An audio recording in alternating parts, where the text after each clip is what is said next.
Hello guys. आज हम लोग एक नए थीम के हिसाब से पढ़ने की कोशिश करेंगे। आज हम लोग क्या करेंगे कि आज हम लोग कोई भी टॉपिक को नहीं पढ़ने वाले। आज हम लोग कैसे पढ़ेंगे, आज हम लोग पहले क्वेश्चन को देखेंगे, फिर क्वेश्चन से रिलेटेड जितने भी क्वेश्चन बन पाएंगे उसको हम लोग बना लेंगे और उसको पढ़ने की कोशिश करेंगे। और ये सारे क्वेश्चन जो हैं ये डिप्लोमा टू डिग्री में आए हुए हैं, यानी मैं सीधे सीधी सेट से ही क्वेश्चन को उठा रहा हूँ। तो चलिए वीडियो शुरू करते हैं। आज हम लोग केमिस्ट्री के कुछ क्वेश्चन देखेंगे जो कि इंपॉर्टेंट है। क्वेश्चन नंबर 51 जो पिछले साल 2019 में D2D में आई थी। क्वेश्चन है when copper and zinc react with dilute HNO3 यानी nitric acid, the oxide of nitrogen gas liberated respectively are. Option A है N2O and NO, option B देख रहे हैं NO और N2O, ऑप्शन सी NO2NO और option D NO बहुत ही confusing है question. तो ये बहुत ही अच्छा एक क्वेश्चन है जो कि डायरेक्ट एनसीईआरटी से पूछा गया है। तो ये क्वेश्चन का आंसर ये होगा कि कॉपर जब डाइल्यूट HNO3 के साथ रिएक्ट करता है तो वो NO बनाता है, और जब कंसंट्रेटेड के साथ करता है तो वो NO2 बनाता है। उसी तरह जिंक जब डाइल्यूट के साथ करता है तो वो N2O बनाता है, और कंसंट्रेटेड के साथ जब करता है तो वो NO2 बनाता है। इसमें आप ध्यान से देखिए कि जब कॉपर और जिंक कंसंट्रेटेड HNO3 के साथ किया है तो दोनों NO2 ही बनाया है, लेकिन जब कॉपर और जिंक डाइल्यूट HNO3 के साथ किया है तो ही कुछ ना कुछ थोड़ा बहुत चेंज है। तो जब डाइल्यूट HNO3 के साथ कॉपर किया तो वो NO बनाया, और जब जिंक किया तो वो N2O बनाया। और यही हम लोग का क्वेश्चन भी था कि कॉपर क्या बनाएगा और जिंक क्या बनाएगा। तो कॉपर बनाएगा NO और जिंक बनाएगा N2O, और यही होगा क्वेश्चन नंबर 51 का आंसर। तो ये क्वेश्चन जो था वो नाइट्रिक एसिड से रिलेटेड था, और ये पी ब्लॉक एलिमेंट का एक क्वेश्चन था। तो हम लोग नाइट्रिक एसिड से रिलेटेड और भी कुछ इंपॉर्टेंट क्वेश्चन बन सकते हैं, उनको देख लेते हैं। सबसे पहले नाइट्रिक एसिड बनाया कैसे जाता है लेबोरेटरी में। तो इसका बनाने का तरीका होता है कि NaNO3 और सल्फ्यूरिक एसिड को हम लोग रिएक्ट करा देते हैं, तो हम लोग का बनता है NaHSO4 और नाइट्रिक एसिड। ये लेबोरेटरी का तरीका हुआ। और जो मेनली हम लोग का बनाया जाता है इंडस्ट्रियल जो तरीका हम लोग बोल सकते हैं, उसको हम लोग बोलते हैं ऑसवर्ड प्रोसेस। ठीक है, तो इसमें कुछ नहीं करते हैं, अमोनिया को ऑक्सीजन के प्रेजेंस में हम लोग लेड या फिर RH के कैटलिस्ट के प्रेजेंस में हम लोग रिएक्ट करवा देते हैं, तो बनता है NO, और फिर NO को हम लोग ऑक्सीजन के प्रेजेंस में करवा देते हैं NO2, और फिर NO2 को वाटर के प्रेजेंस में करवा देते हैं, उसको बोलेंगे नाइट्रिक एसिड फॉर्म हो जाता है।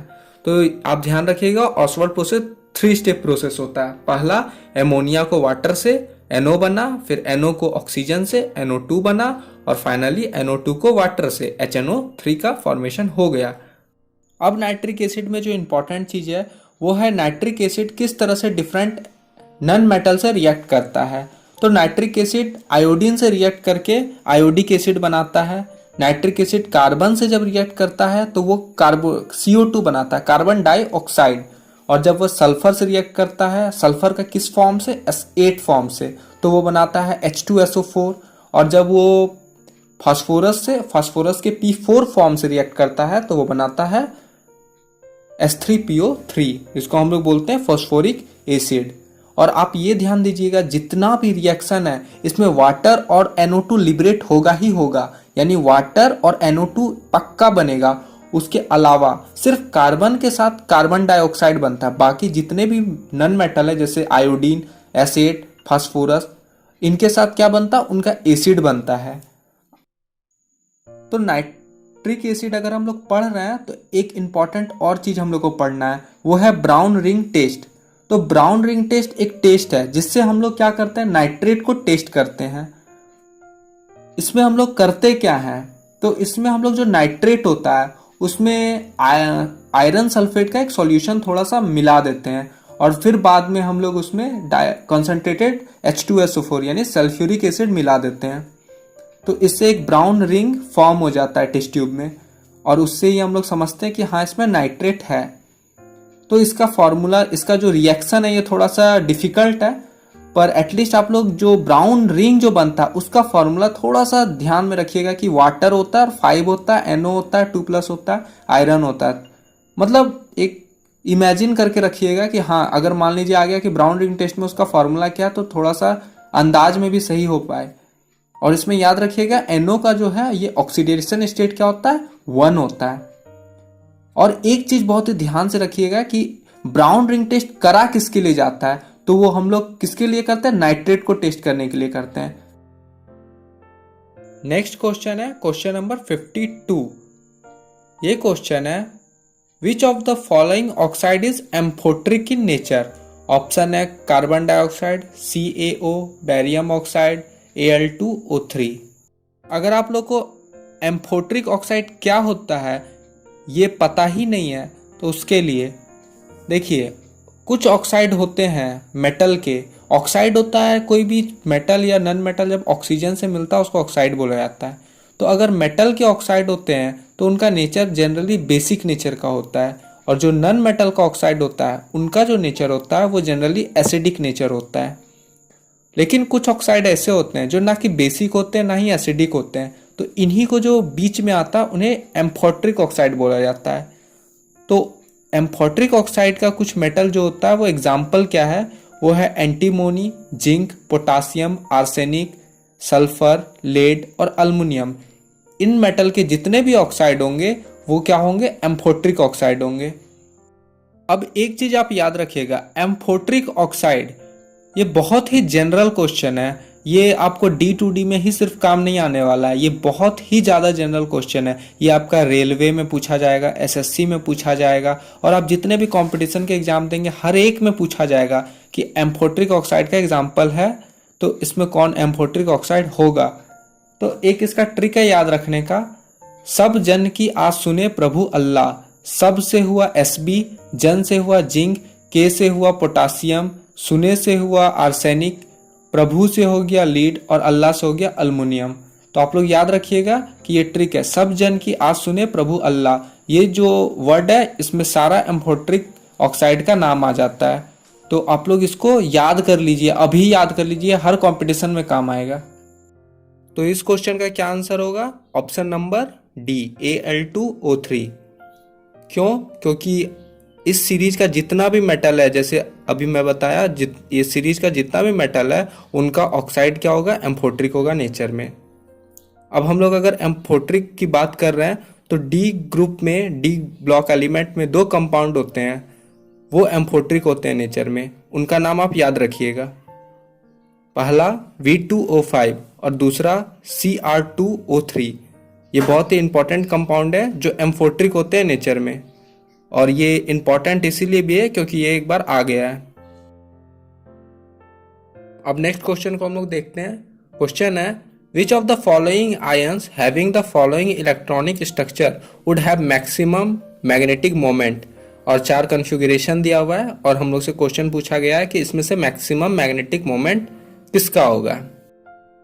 देखिए मैग्नेटिक मोमेंट क्या होता है, अगर ये पता चल जाए तो इस क्वेश्चन का आंसर हो जाएगा।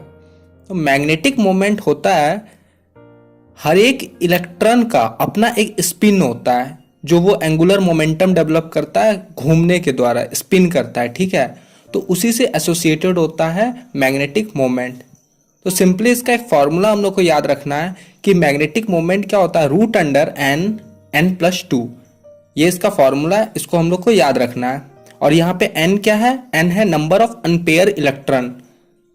अगर हम लोग को किसी भी इलेक्ट्रॉनिक कॉन्फ़िगरेशन में नंबर ऑफ अनपेयर इलेक्ट्रॉन पता है तो हम लोग उसका मैग्नेटिक मोमेंट आराम से निकाल सकते हैं।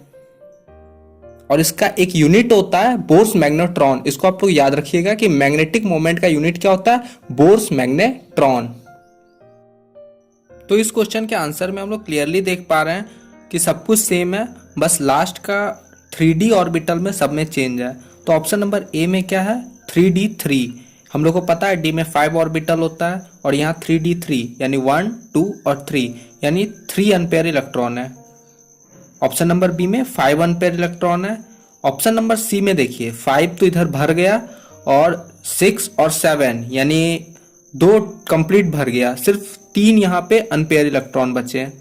और ऑप्शन नंबर डी में 10 है, 9 है, यानी सारा भर गया, सिर्फ एक अनपेयर इलेक्ट्रॉन बचा है। तो इसका आंसर क्या होगा? Correct answer option number B, क्योंकि उसमें सबसे ज़्यादा अनपेयर इलेक्ट्रॉन है जो कि है 5। देखो यहाँ पे कंफ्यूज मत होना कि हम नंबर ऑफ अनपेयर इलेक्ट्रॉन बोल के आंसर बता दिए कि हाँ इसका सबसे मैक्सिमम होगा। एक्चुअली में हम सिर्फ फार्मूला में अनपेयर इलेक्ट्रॉन का रख दिए कितना नंबर ऑफ अनपेयर इलेक्ट्रॉन है। तो एक्चुअली में होता है क्या, अगर 1 अनपेयर इलेक्ट्रॉन है तो उसका मैग्नेटिक मोमेंट आता है 1.73। तुम फार्मूला पे रख के देख लेना जो बताएं अभी। 2 है तो उसका आंसर आएगा 2 से थोड़ा ज़्यादा, 3 है तो 3 से थोड़ा ज़्यादा 3.87, 4 है तो 4 से थोड़ा ज़्यादा आएगा 4.90, 5 है तो 5 से थोड़ा ज़्यादा आएगा 5.98।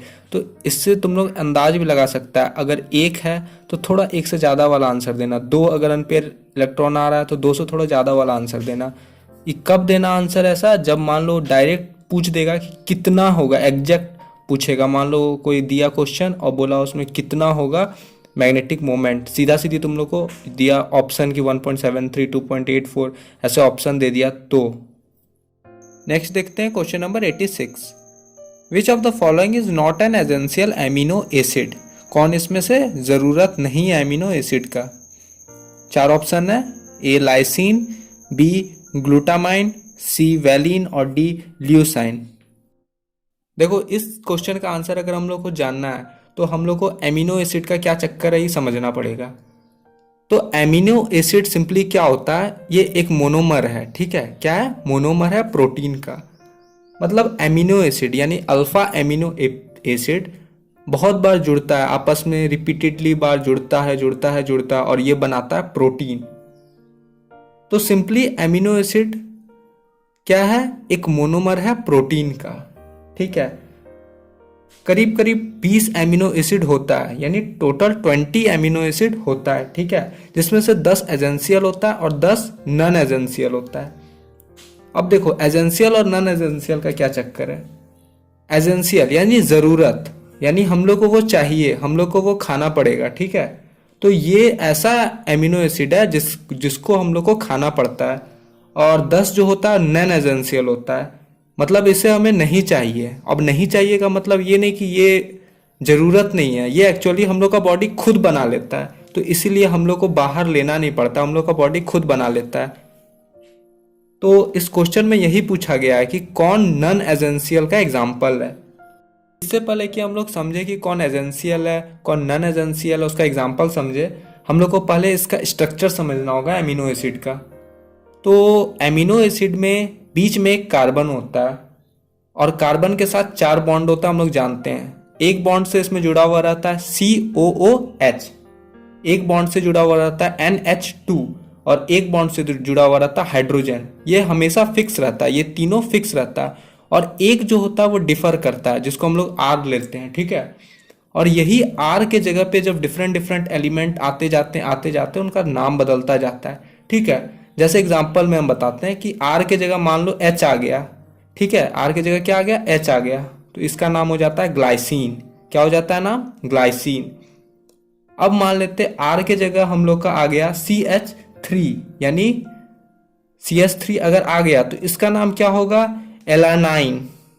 अगर मान लो R के जगह आ गया H3C2CH तो इसका नाम वैलिन। तो इसी तरह R के जगह जब डिफरेंट चीज जुड़ते जाता है तो इसका नाम चेंज होते चला जाता है। अब देखो एग्जाम्पल में किसको याद रखने का जरूरत है और किसको नहीं याद रखने का जरूरत है। तो सबसे पहले समझो कि ग्लाइसिन हमेशा याद रखना, वो फर्स्ट है जिसमें H जुड़ता है, ठीक है, और ये नॉन एजेंशियल होता है, इसका जरूरत नहीं होता है, ठीक है। दूसरा क्या है? एलानीन, ठीक है, इसमें CH3 जुड़ता है। फिर वैलिन होता है, लियोसाइन होता है। तो इसमें देखो ग्लाइसिन एलानाइन ये 2 स्टार्टिंग का है, याद रखना, ग्लाइसिन और एलानीन। तो इनका नॉन एजेंशियल है ये दोनों। और उसके बाद होता है वैलिन और लियोसिन, ये एजेंशियल होता है। क्या क्या? वैलिन और लियोसिन ये एजेंशियल होता है, ठीक है। और एक और याद रखना तो रख लेना कि एजेंशियल में क्या होता है, लाइसिन भी क्या होता है? एजेंशियल होता है, ठीक है, लाइसिन भी एजेंशियल होता है। तो ग्लाइसिन सबसे फर्स्ट है जो कि नॉन एजेंशियल है। और इसके साथ एक और इम्पॉर्टेंट बात है ग्लाइसिन के साथ कि ये क्या होता है, ऑप्टिकली इनएक्टिव होता है, यानी ऑप्टिकल इनएक्टिव होता है। इसका मतलब ये ऑप्टिकली कोई भी कुछ भी परफॉर्म नहीं करता, ऑप्टिकली एकदम सोया हुआ रहता है, ठीक है। और ये सोया हुआ क्यों रहता है, क्योंकि इसका जो कार्बन है ये किरल कार्बन नहीं होता है। अब बोलो किरल कार्बन क्या होता है, तो किरल कार्बन ऐसा कार्बन होता है जिसमें जो 4 कंपाउंड उसके साथ जुड़े हुए हैं वो सेम हो जाए, क्या हो जाए, वो डिफरेंट डिफरेंट हो, ठीक है। जैसे कार्बन बीच में है और उससे चारों जो चीज जुड़े हुए हैं वो डिफरेंट हो। पर ग्लाइसिन के केस में क्या हो जाता है, 2H आ जाता है, जिसके कारण वो क्या होता है, किरल नहीं हो पाता और जिसके कारण वो ऑप्टिकली इनएक्टिव होता है। तो एक दो चीज से ग्लाइसिन इंपॉर्टेंट है, एक तो ये नॉन एजेंशियल है, ऊपर से ये ऑप्टिकली इनएक्टिव होता है। और क्यों होता है, क्योंकि इसमें किरल कार्बन नहीं प्रेजेंट होता है। तो बस आप इतना याद रखना, ठीक है। चलो अब इसके आंसर में हम लोग आते हैं। तो अगर आपने ध्यान से सुना होगा कि मैंने कितना एजेंशियल याद रखने को कहा और कितना नॉन एजेंशियल याद रखने को कहा, तो मैंने एजेंशियल जो याद रखने को कहा है वो है वैलिन, ल्यूसीन और लाइसिन। और जो मैंने नॉन एजेंशियल याद रखने को कहा है वो है ग्लाइसिन, एलानाइन, ये दो। तो देखो इसका ऑप्शन देखते हैं हम लोग, लाइसिन, ग्लूटामिन, वैलिन और लियोसिन। तो इसमें पूछा गया नॉन एजेंशियल, तो मैंने नॉन एजेंशियल सिर्फ 2 याद रखने को कहा है, ग्लाइसिन और एलानिन। तो इन दोनों में से तो कोई ऑप्शन नहीं है। पर एजेंशियल मैंने बोला था लाइसिन, वैलिन और लियोसिन, तो ये तीनों क्या हो जा रहा है, एजेंशियल है। तो बचा ऑप्शन नंबर बी। तो हम लोग का आंसर होगा ऑप्शन नंबर बी।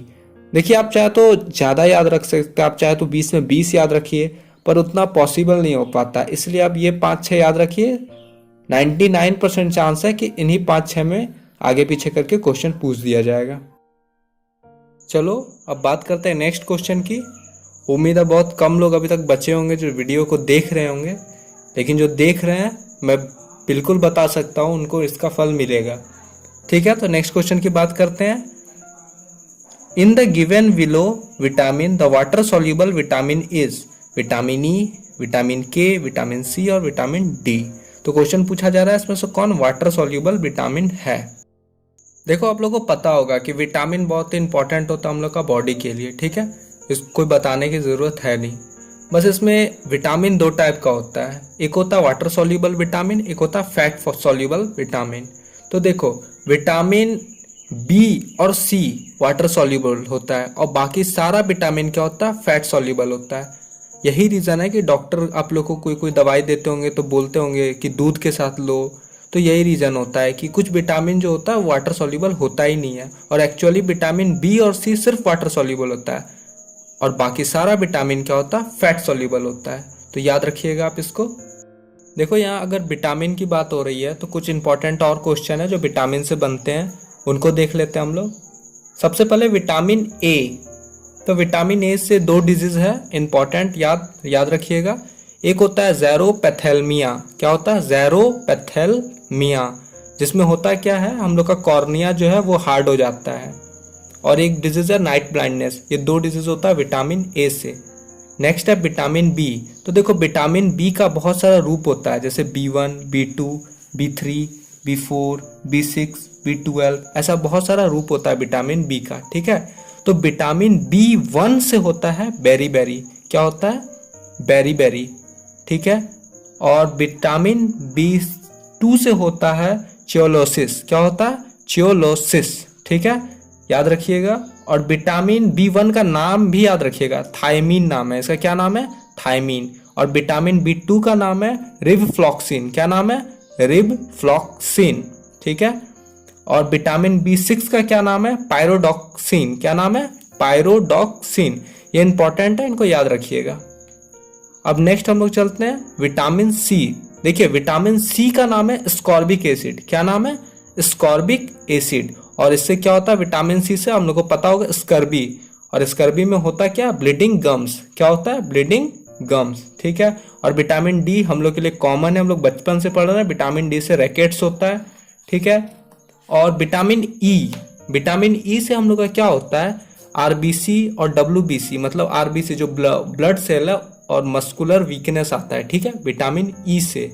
और लास्ट विटामिन के, तो विटामिन के से आप लोग याद रखिएगा के फॉर क्लॉटिंग, यानी ब्लड क्लॉटिंग का प्रॉब्लम होता है विटामिन के से, ठीक है। और इसको हटाते कैसे हैं, इसके लिए हम लोग लीफी वेजिटेबल खाते हैं, ठीक है, जैसे पत्ता गोभी हो गया, ऐसा वेजिटेबल हम लोग को खाना पड़ता है। देखो हालांकि सब कुछ अब हो गया है विटामिन से रिलेटेड, पर मैं चाहूँगा कि एक बार और हम लोग विटामिन का टाइप्स को रिवाइज कर लेते हैं, क्योंकि पता नहीं मुझे क्यों लग रहा है इस बार बहुत ही इंपॉर्टेंट ये क्वेश्चन है और ये आ सकता है कोई भी टाइप। तो देखो विटामिन बी1 को बोलते हैं हम लोग थायमीन, बी2 को बोलते हैं रिबोफ्लेविन, ठीक है। विटामिन बी3 और बी5 उतना इंपॉर्टेंट नहीं है। बी6 है पायरोडॉक्सिन, इंपॉर्टेंट है ये। बी7 बायोटिन, ये भी इंपॉर्टेंट है। और बी9 बहुत ही इंपॉर्टेंट है, फॉलिक एसिड, क्या नाम है इसका, फॉलिक एसिड। और बी12 आया नहीं आज तक। तो मेनली हम जितना क्वेश्चन देखे हैं उसमें बी1 पूछा है, बी2 पूछा है और बी6 एक बार पूछा था और एक बार बी9 पूछा है। बाकी आप लोग का मन देखिए सामने स्क्रीन पे, आप लोग चाहे तो सब याद कर सकते हैं, पर एटलीस्ट ये 4 आप लोग याद रखिए।